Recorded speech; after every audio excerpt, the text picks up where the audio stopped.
कहानी की शुरुआत गांव के एक शांत माहौल से होती है।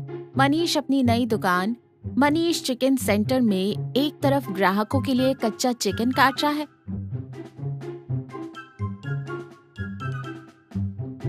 और दूसरी तरफ शाम के लिए ग्रिल मशीन सेट कर रहा है। ग्रिल से हल्का हल्का धुआं उठ रहा है। पास ही एक स्टूल पर वीरू बैठा है और मजे से चिकन पकौड़े खा रहा है। वीरू मुंह में पकौड़ा चबाते हुए कहता है, वाह मनीष भाई, कसम से तेरे इन चिकन पकौड़ों में जो जादू है ना, उसे खाकर तो वो मुर्गा भी स्वर्ग में खुशी से नाच रहा होगा। क्या क्रिस्पी बनाया है यार।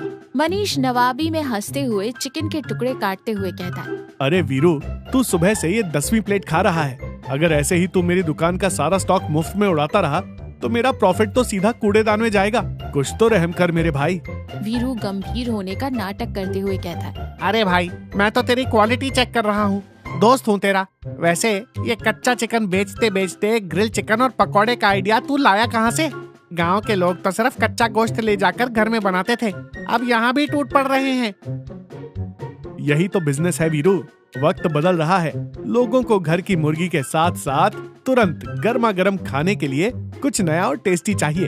एक तरफ कच्चे चिकन का बिजनेस और दूसरी तरफ ये पकौड़े।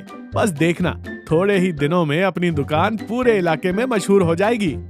तभी वहाँ से बिरजू गुजरता है। वो मनीष की दुकान में लटकते कच्चे चिकन और पास ही सुलगती ग्रिल मशीन को देखकर नाक सिकोड़ते हुए कहता है, लो जी, अब गांव में यही सब कमी रह गई थी। एक तरफ कच्चे मांस की बदबू और दूसरी तरफ ये तेल और ग्रिल का धुआं। मनीष, 2 दिन का शौक है तेरा। वो कच्चा गोश्त सड़ेगा और मक्खियां भिनभिनाएंगी, कोई नहीं आएगा। हमारी पुरानी मिठाई की दुकान तो चलती नहीं, तेरा ये नया चोचला क्या चलेगा? बिरजू भाई, मिठाई की जगह अपनी है और मेरे चिकन की अपनी। आप भी कभी चक्कर देखिए, शायद आपकी कड़वाहट थोड़ी कम हो जाए। बिरजू चिढ़कर कहता है, मैं उस कच्चे मांस की बदबू से ही मुझे उल्टी आती है। अंगूठा दिखाता हूँ मैं तेरे खाने को, तौबा तौबा। और फिर पैर पटकते हुए चला जाता है। मनीष एक ग्राहक को कच्चा चिकन तौल कर दे रहा है। तभी सरला बुआ अपने हाथ में छतरी लिए हुए वहां आती है। ग्रिल के धुएं से उन्हें थोड़ी खांसी आती है। अरे मनीष, सड़क किनारे क्या ये कच्चा गोश्त लटका रखा है तूने, और ऊपर से ये भट्टी सुलगा रखी है। मेरे फेफड़ों में तो ऐसा लग रहा है जैसे कोयले की खान घुस गई हो। मेरा सुबह शाम का टहलना मुश्किल कर दिया है तूने। मनीष हाथ जोड़कर कहता है, अरे सरला बुआ, प्रणाम। माफ कर दीजिए, आज हवा का रुख आपकी तरफ है। आप थोड़ा इधर आ जाइए और बताइए, घुटनों का दर्द कैसा है अब? सरला बुआ थोड़ा नरम पड़ते हुए कहती है, दर्द तो ठीक है, पर तेरा ये धुआं ठीक नहीं है। पूरे गांव को बीमार करेगा तू। किसी दिन मेरी शिकायत सुननी पड़ेगी तुझे। तभी वीरू पीछे से कूदते हुए आता है। अरे बुआ जी, आप एक बार मनीष के हाथ का ग्रिल चिकन खाकर तो देखिए, सारा दर्द भूल जाएंगी। इसमें तेल नहीं होता, निप्पलों पर सिकता है, एकदम कड़क। चुप कर रे वीरू, तू तो बस मुफ्त की रोटियां तोड़ने वाला इंसान है। मैं चली यहाँ से। और बुआ बड़बड़ाते हुए चली जाती है, लेकिन उनके चेहरे पर एक हल्की सी मुस्कान भी है। दुकान बंद है। मनीष और वीरू दुकान के अंदर मायूस बैठे हैं। मनीष के हाथ में हिसाब की डायरी है। मनीष परेशान होकर कहता है, वीरू, मुझे कुछ समझ नहीं आ रहा। दिन में कच्चा चिकन और शाम को पकौड़े तो खूब बिक रहे हैं, लेकिन पिछले 3 दिन से रात को मैं जो कल के लिए फ्रिज में कच्चा चिकन रखता हूँ, उसमें से रोज एक पैकेट गायब हो रहा है। गल्ला एकदम सुरक्षित है, पैसे एक भी चोरी नहीं हुए। वीरू डरते हुए कहता है, मनीष भाई, मैंने पहले ही कहा था, ये किसी इंसान का काम नहीं है। ये पक्का कोई रक्त पिशाच है जिसे तेरा कच्चा गोश्त पसंद आ गया है। भाई दुकान बंद कर दे, वरना कल को वो दूध हमें ही फ्राई करके खा जाएगा। मनीष वीरू के सिर पर हल्का सा मारते हुए कहता है, अबे चुप कर। भूत आकर फ्रिज खोलकर कच्चे मांस का पैकेट क्यों ले जाएगा? आज रात हम दोनों यहीं छिपकर बैठेंगे और देखेंगे कि ये चोर है कौन। मनीष और वीरू एक बड़े ड्रम के पीछे छुपे हैं। रात का सन्नाटा है।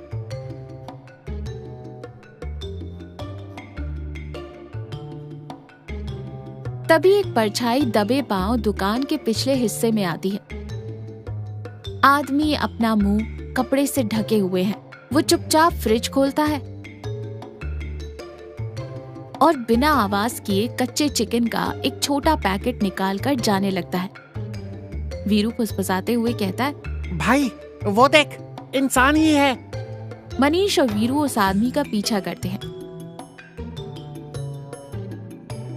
वो आदमी सीधे बिरजू के घर के पिछवाड़े में आता है। मनीष और वीरू छिप कर देखते हैं। आदमी अपने चेहरे से कपड़ा हटाता है। वो बिरजू है। मनीष और वीरू हैरान रह जाते हैं।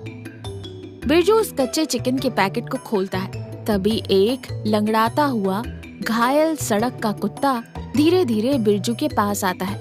कुत्ता बहुत कमजोर है।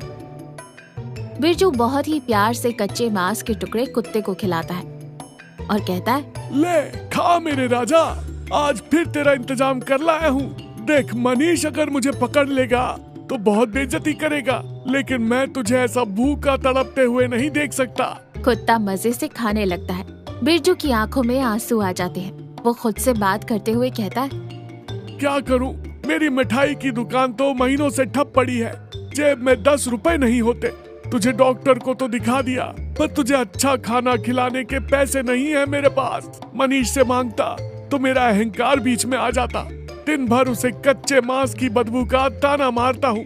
अब उसी मांस को तेरी मदद के लिए कैसे मांगू? ये सुनकर मनीष का दिल भी पसीज जाता है। वो और वीरू अपनी जगह से बाहर आते हैं।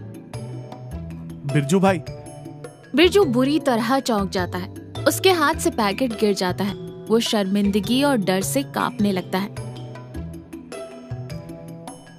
बिरजू हाथ जोड़ते हुए कहता है, मनीष मुझे माफ कर दे भाई, मैं चोर नहीं हूँ। बस इस बेजुबान की जान बचानी थी। तू पुलिस को मत बुलाना, मैं तेरे सारे पैसे चुका दूंगा। वीरू हैरानी से कहता है, बिरजू भाई, आप तो कहते थे आपको कच्चे मांस से नफरत है, उल्टी आती है, और आपने इसी के लिए दोगती की। मनीष वीरू को रोकते हुए और बिरजू के पास जाकर उसके कंधे पर हाथ रखता है। बिरजू भाई, आपने चोरी कहाँ की? आपने तो एक जान बचाई है, लेकिन मुझे दुख इस बात का है कि आपने मुझे इतना पराया समझा। अगर आप एक बार आकर कह देते कि इस बेजुबान के लिए कच्चा गोश्त चाहिए, तो क्या मैं मना कर देता? बिरजू रोते हुए कहता है, मेरा अहंकार बड़ा हो गया था मनीष। मैं तुझसे जलने लगा था कि तेरी दुकान चल पड़ी और मेरी बंद हो गई। मुझे माफ कर दे। मनीष मुस्कुराते हुए कहता है, अरे भाई, इसमें रोना क्या? कल से ये राजा आपकी जिम्मेदारी है। और हाँ, आप सुबह से शाम खाली बैठे रहते हो ना, कल से आप मेरी दुकान का हिसाब किताब देखोगे। हम दोनों मिलकर बिजनेस करेंगे। कच्चा चिकन और ग्रिल चिकन मेरा, गल्ले का मैनेजमेंट आपका। बिरजू मनीष को गले लगा लेता है। वीरू खुशी से सीटी बजाता है। सुबह का माहौल काफी खुशनुमा है। मनीष पकौड़े तल रहा है और बिरजू कुर्सी पर बैठकर डायरी में हिसाब लिख रहा है। कुत्ता राजा पास ही आराम से बैठा है। तभी सरला बुआ अपनी छतरी लेकर आती है। मनीष, ओ मनीष। जी बुआ जी, आज धुएं की दिशा तो आपकी तरफ नहीं है ना? सरला बुआ भी हंसते हुए जवाब देती है, धुएं की दिशा नहीं, लेकिन तेरी अच्छाई की खुशबू पूरे गांव में फैल गई है। सुना है तूने बिरजू को काम पर रख लिया है और उस बेजुबान को भी आसरा दे दिया है। ये तो इंसानियत है बुआ जी, इसमें क्या बड़ी बात है?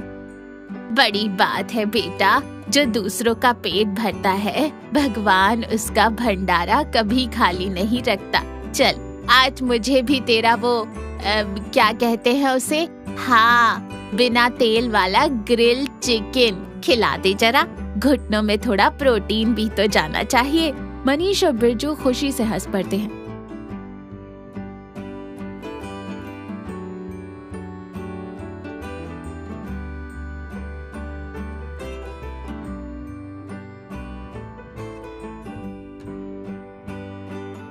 वीरू दुकान में घुसता है। वाह बुआ जी, इसे कहते हैं मुफ्त में खाने की निंजा तकनीक। पहले बुराई करो, फिर ग्रिल चिकन उड़ाओ। सरला बुआ वीरू को छतरी दिखाती है। तू चुप कर मुफ्तखोर, तुझे तो आज मैं बताती हूँ। बुआ वीरू के पीछे छतरी लेकर दौड़ती है। वीरू हंसते हुए आगे आगे भागता है। मनीष और बिरजू ये देखकर जोर से हंसते हैं। तो देखा, सच्ची इंसानियत वही है जो तब की जाए जब कोई देख ना रहा हो। अहंकार और जलन को छोड़कर अगर हम एक दूसरे की और बेजुबान जानवरों की भी मदद करें तो जिंदगी और भी खूबसूरत हो जाती है।